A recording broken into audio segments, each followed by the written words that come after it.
Hello everybody. For those of you that don't know me, my name is Andrew Gable and I am a contemporary Canadian artist living and working in Squamish, BC, Canada. In this video, I'm going to talk about and share my carving process of North, my newest soapstone grizzly bear carving. If you would like to see my full collection of artwork, please visit my website at andrewgableart.com. You can find the link in the description below. Okay, let's get into it. The more time I spend working with stone, the more I find myself working smarter, not harder, especially when it comes to moving stones onto my carving table. I used to deadlift a lot of these stones onto my bench, but now I pretty much use the crane every time. I still find myself scrambling around a lot on the ground as I move these stones into position, but I don't mind that too much. The great thing about soapstone is its soapy consistency. If you feel soapstone dust in your hands, it has a soapy, slippery feel to it. This actually allows the stones to slide a lot better along my studio floor. Once I got the piece up on my table and I figured out the best way to position the stone, I cut the base and began checking the stone for cracks or potential weaknesses in the structure. I do this by sanding, and in this case oiling the stone to really get a good look at what's inside. This stone in the beginning appeared to have a lot of cracks, which can sometimes be the case, especially on the outer layers of the stone. Often as you cut deeper into the stone, it becomes more solid. However, the different cracking in this particular stone really informed a lot of decisions for me in terms of where to place the legs, and also the best place to position the head, which will be the most detailed part of the sculpture. Before I got this stone up on my carving table, I had an inquiry for a possible commission piece. So I sanded down the stone to check the color and if it would work for this commission. In the end, the clients went with a different piece, but my initial investigation into the stone started giving me some ideas for designs that might work for this piece. It wasn't really until I got the stone on the carving table and began looking at it more closely that I realized that this stone would actually accommodate a roaring grizzly bear. The last roaring grizzly bear I carved was about 5 years ago, and this will be my first soapstone piece. The design feature of opening the mouth introduces an entire new set of structural features that require careful planning and execution, and thus requires more time to complete. I knew I wanted to give this piece something a bit more special. The stone was quite distinctive and it had a nice size, and so once I saw the point about doing the open mouth design, everything kind of locked into place and I was satisfied to move forward full steam ahead, of course slow and steady. I also wanted the head to contain some of the deeper greens in the top section of the stone that caught my eye when I had originally picked it out from my supplier. Every carving I create is uniquely different, and a lot of this has to do with the stone itself. Each stone is individual and comes with an entirely personal set of characteristics and qualities, which determines the relationship that I form with the piece as I carve it. I feel like each piece I create is a collaboration with Mother Nature, where I come to each stone with an intention and begin working with that stone to create my work of art. Each carving I create has a timestamp. It is being created during a very specific time in my life and will ultimately in some way reflect the time in which it was made, and also reflect me as an artist and what is going on in my life during the time I created it. What people probably don't know is that my wife and I are expecting our first child in less than 2 months. It's been an exciting time, and this whole process of becoming a father is definitely something that has been part of my daily life and day-to-day thinking. One word that came up as I began carving this roaring grizzly bear is the word power or strength, and I will admit I have been thinking a lot about who I will be as a father and what kind of example and guide I will be for my little one, and how to best impart those qualities of life that I feel will give this new being the foundation to reach his full potential.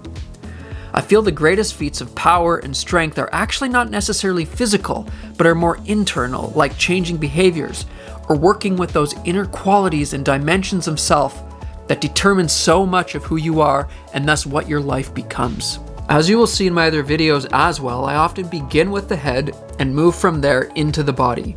Given the complexity of the design of this grizzly head, I ended up investing a tremendous amount of time of the carving process into the head and face details of this bear. As I moved down into the body, I was met with more challenges. Originally, I had the hump on the grizzly bear's back as being the highest point in the sculpture. I had kind of decided that this was the design element that I wanted, though the more I went through my references, I began noticing that it was rare that you would find a grizzly bear standing with the hump on the back actually higher than the head or nose. I do like a certain sense of realism or naturalism to my pieces, as much as I can use my artistic license to interpret and express my subject. In this case, I thought I would stay a bit more true to nature regarding the relationship between the head and the hump and shoulders of the grizzly. Once I made this decision and began lowering the hump on the bear, I found the piece began to flow a lot better, and the other design features like the legs and body began making more sense and finding their positions. This was a great example of not trying to force your design or designs into the stone, but rather coming to the stone with your ideas and designs and then working with the stone and adapting and changing and creating your design more with the flow of the stone and the flow of the references that you're using. I use a ton of references to inform my design, pulling bits and pieces of information together from various different photos to translate the vision I have into stone. I was joking that this bear was a great reflection of how I felt when I decided to do a 30-day coffee cleanse, which basically just meant I would stop drinking coffee for 30 days. This is something I thought I would never do because I love coffee and drink it every day. It had actually been 10 years since I willingly didn't drink a cup of coffee.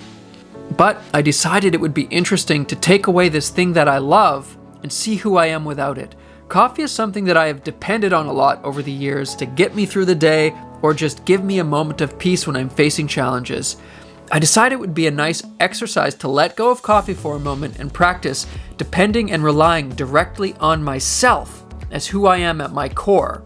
I am definitely grateful I took on this challenge and am nearly through my 30 days. And I will tell you, my love of coffee is still strong. One of my favorite places to take my dog for a walk here in Squamish is the beach. It's always refreshing and a great way to just leave the studio behind and clear my mind. My wife and I will often go and pick up a nice warm drink and go for a walk along the beachfront. I feel quite grateful to be living so close to the ocean. I grew up further north in Prince George, BC, and there was mostly just lakes around. So it has been quite a pleasant adjustment to now have this magnificent Pacific Ocean so close by. I love the different species of wildlife that can be seen hanging around the beachfront. A vast array of birds, with the usuals being seagulls and blue herons. I can usually spot a seal or otter or two, and occasionally a sea lion. Apparently, there was some orcas seen last year, and dolphins have also been found to make their way up the northern tip of the Howe Sound Channel, which is where Squamish is located. When I began carving this piece, the word intensity was one of the words coming through as I moved into the creation process. I find sculptures in themselves have an intensity to them that I love. I've invested a lot of my creative expression into creating paintings and drawings as well, and I find there's just something about three-dimensional carvings and sculptures that grab my attention in a different way than a painting does. I find it interesting to appreciate a nice photo I've taken of a sculpture and then to also see that sculpture in real life. It's like apples and oranges. The unique three-dimensional characteristic of a sculpture engages you differently in a way seeming to activate different parts of me when I view it in real life. So I really pushed the point of intensity with this design, and the color also strengthened this quality in the end as well. For the base, I decided to do a stump. To me, the cut-off tree stump has become a natural part of my experience of the landscape. In my early 20s, I spent 5 years tree planting in the summers to help put myself through art school. During this period, I spent a lot of time in remote wilderness areas and encountered a lot of bears. Tree planters always hope for a nice piece of land so they can plant a lot of trees and make a lot of money. Over the years, one of my mottos became, "There is no such thing as good land," meaning my experience was that anytime you come face to face with Mother Nature, she is challenging, both physically and mentally.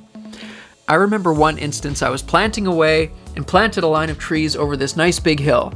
And as I continued down off the hill, I glanced back to see a gaping hole in the ground, realizing I'd just planted over top of a bear den. It took my breath away, and not in a good way. It was the middle of summer, so the bears were not there, but no doubt this was an active den. It was definitely an eerie feeling having this bear den where I was planting. I quickly planted the area out and got out of there as soon as I could. I really wanted this grizzly bear bending forward so you can sort of feel the intensity of the roar of this bear.